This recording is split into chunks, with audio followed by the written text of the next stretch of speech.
Good morning. Oh, I remember y'all. Y'all have the big pictures.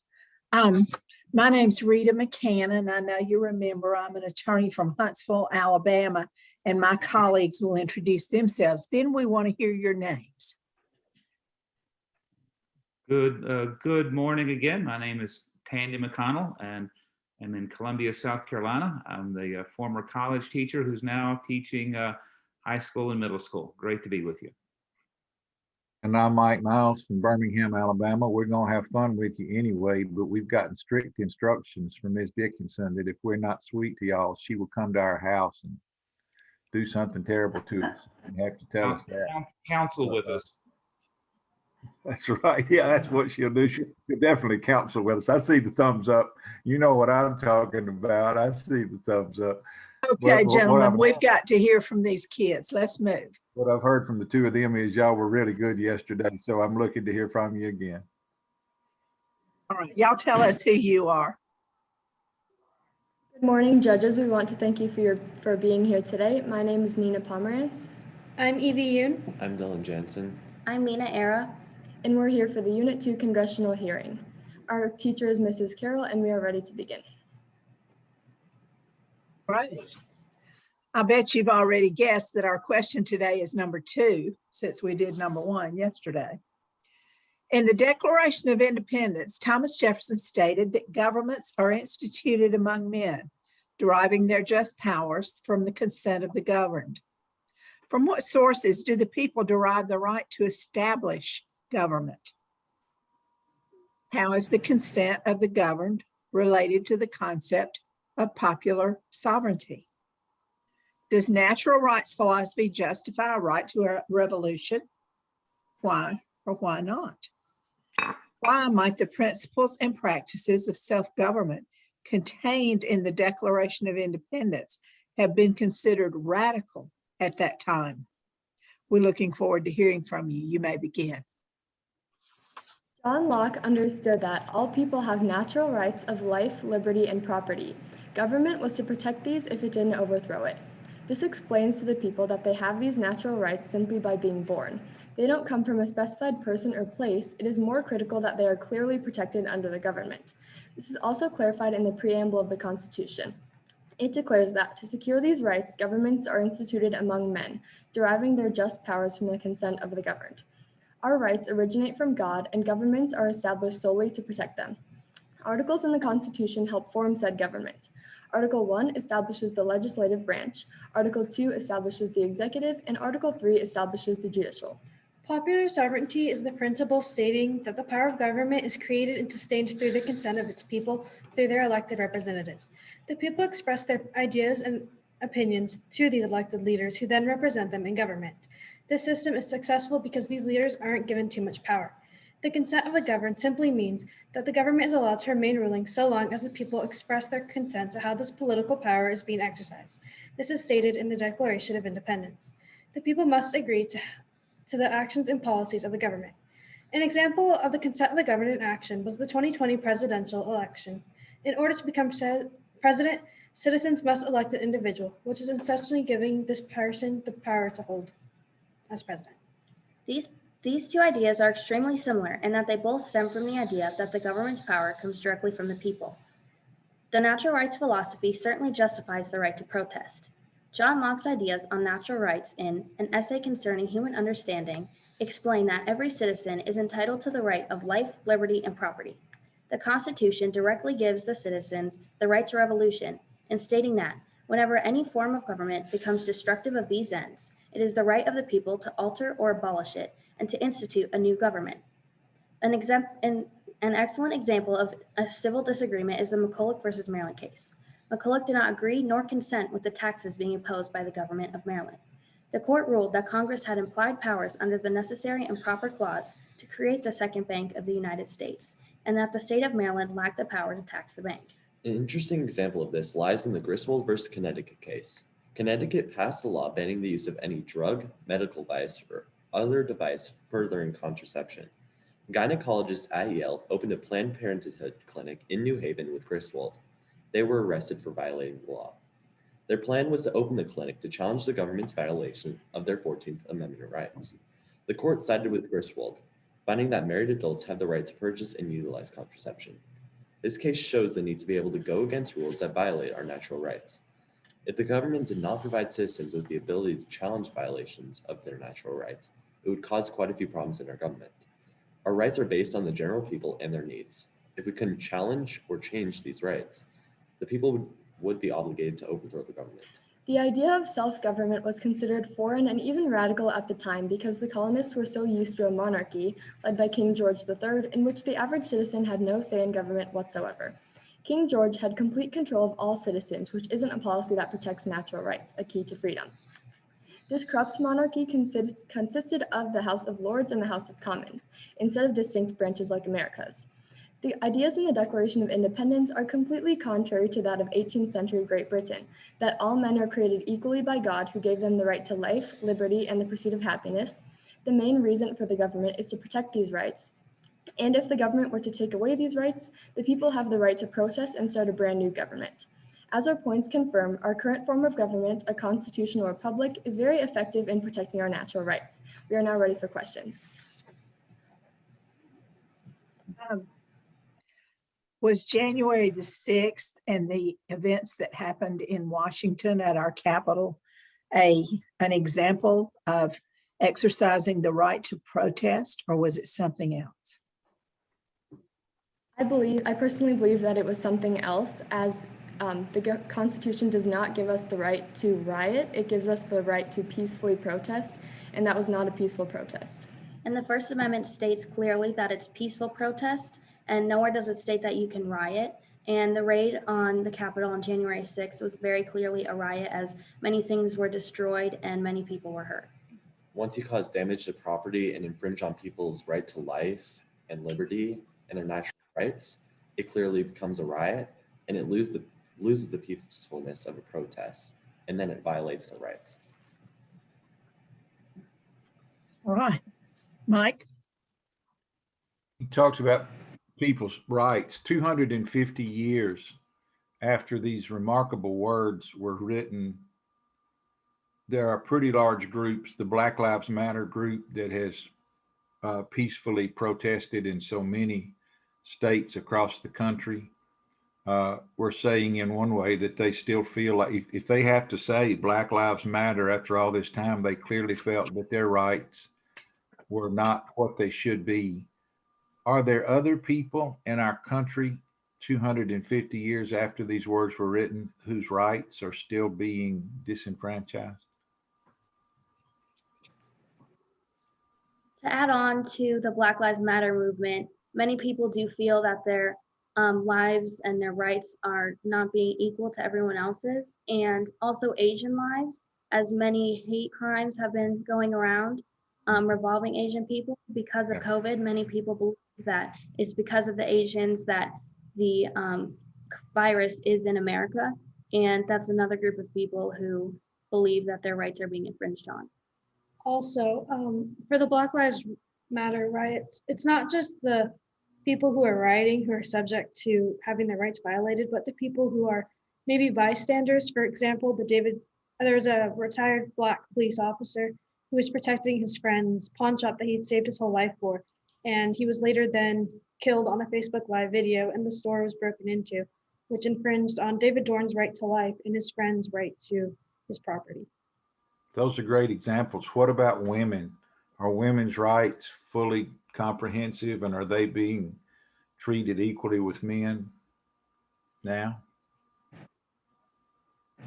A lot of times women can be scared to walk around at night because they're scared of someone taking them and assaulting them.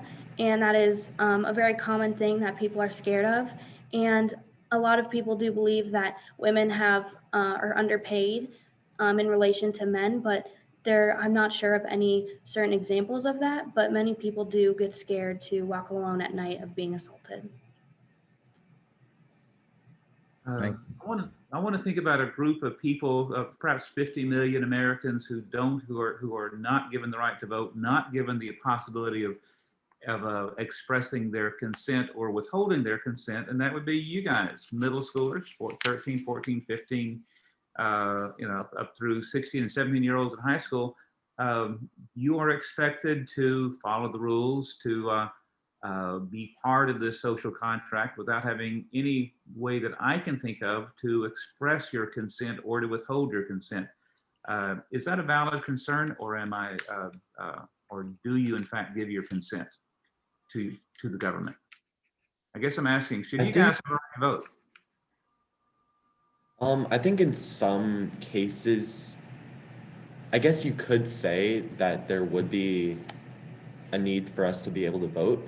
But I think at our age, we don't have our fully developed opinions yet, unless if you do like research these types of things and are in these classes. Like I'm pretty sure our class would have a developed opinion on this, but I'm sure most kids wouldn't, and they just pretty much follow their parents' ideas. So you'd just be getting extra votes in those cases. So in terms of having a right to vote at our age, I really do think that the right to vote at 18 is a good thing, because you're independent at that age pretty much. So at that time, you really do have your own opinion. And Taking your word on that, now we'll stipulate that. Then are you obligated? Do you give your consent? Is there an implied consent that you give by virtue of benefiting from society, or can we say you simply aren't able to have consent at all? I think there is a implied consent, since you are a US citizen, that you have to follow rules and regulations. You can't just break the law because you don't have a right to vote at your age or a say in society at the time. That's sort of kind of deeper issue. Yeah, it's a tricky issue, isn't it? Yeah, it is. I agree with my colleague. I feel as though we can't really give our express consent to the government just yet because we're still minors, but it's our civic duty right now to learn as much as we can and be in classes like we are right now and learn as much about the government as possible to form our own opinions before we can vote. And to give another side of this belief, a lot of people think that people our age should be allowed to vote, and if being able to vote at such a young age is not necessarily the best thing for our country. And social media has a big impact on how people believe and what they think, because people can put up whatever they want, false or true, and many people will believe this no matter what. But social media is also a great way to express your opinion and say what you believe. And the government and many officials in the government do have social media and look at what the people are thinking. Also, because we are so young, we are easily influenced by, like Mina says, social media posts that we may see one of our friends post something and instantly think, oh, that's correct. And it skews our views and our beliefs. Not just to middle schoolers. Go ahead. Goodness. We got 1 minute. You want one more? Go ahead. I'm bad I can't ask anything in a minute. Well, I'm intrigued by your social media thing. When you get to be 18, which I hope will be quickly, because I love y'all and I want y'all voting. When you get to be 18, are you going to be influenced more by your parents, by your peers, or by what you can read on social media when you decide who you want to support? I think in any way there is a subtle influence by anything you read or see. Yeah. Because once it becomes something you read regularly, or it kind of becomes implemented into what you see every day, you kind of do start to believe in a way. So you would have an influence by social media or friends or peers. Yeah. It's kind of the thing you have to deal with, and you kind of have to realize what's true, what's false, kind of get your own belief or perspective on the situation. And all of these different areas of beliefs that you're hearing and seeing can all take a toll on what you believe, because you consider all different sides of the belief and opinion, so you can become and develop your own opinion. When y'all figure out how to do that, would y'all hold a class and teach people my age how to do that. People my age have one favorite news station they listen to, or one favorite Instagram thing they follow, and that's it. That's where they get their stuff from, and they lose independent thought. Sometimes it seems like when y'all figure out how to do that, call us back and let us bring some of our friends, and y'all show us all how to reason for ourselves rather than just take what somebody else gives us. What y'all said there at the end was so right. Rita, I didn't mean to jump ahead. Go ahead. What a great presentation, and what great education for those of us who are not your age. I can't tell you, if you watch the elections and you see that 49.5% of our country thinks this way and watches these TV stations or looks at these Twitter posts, and then 50.5% of our nation watches another 2 or 3 TV stations and reads another set of Twitter posts.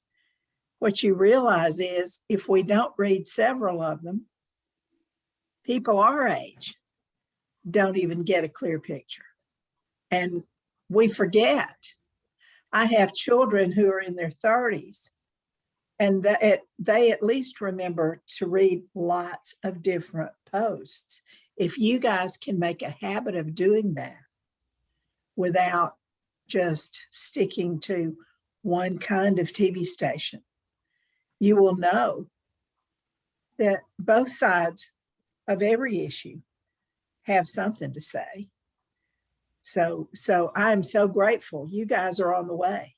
You already know what's happening. And in 5 years or 6 or 7, when you're at college, you can be helping your age group, your peer group. Do you all realize, and I hope you do, I may have said this to you yesterday, but you are more prepared than many high school seniors and college people are prepared to go out into the world, not only because of what you've learned, but because your teacher has shown it to you.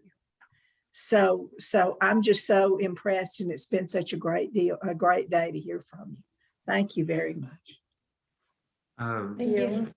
Great job, good presentation. I was happy to hear Griswold v. Connecticut and several of the other court cases, Maryland. Those are important ways of telling the story, and you use those very effectively. I think you might have overstated King George's power and the sense that I think Americans felt more oppressed by the British, and the British understood the Americans were feeling.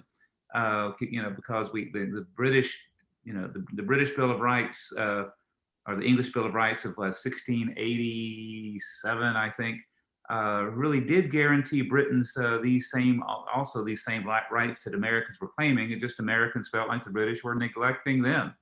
So you make some really important points here, make some really great arguments. When I started doing this, I think social media existed when I first started doing We the People, but nobody my age ever heard of it. So now it is everywhere and important. So you guys are going to be the ones to understand those issues far better than anybody in my generation will. Great job, good presentation. Look forward to seeing you guys again. Last thing I want to say, I'm out your way. I'll run back to lunch. I've already given you some feedback.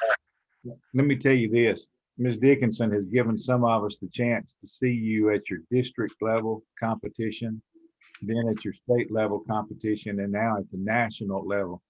You have gotten better every time. You were really good at the district. You were better at the state finals. You're better than that today, and that's the mark of a great team. Ms. Dickinson doesn't bring teams to us from Nevada unless she knows that they're going to improve every round and be highly capable of playing at this level. And that's why she brought you to us. You earned her trust today by the way you did, as well as you get complimented at one level. If you keep working that hard and improving every time, you're going to be at this for a long time. We will see you at the high school finals in several years and be even better then. This is going to be a lot of fun. Kathleen, I hope you just keep inviting us all back. Thank you very much. Thank you. Thank you all for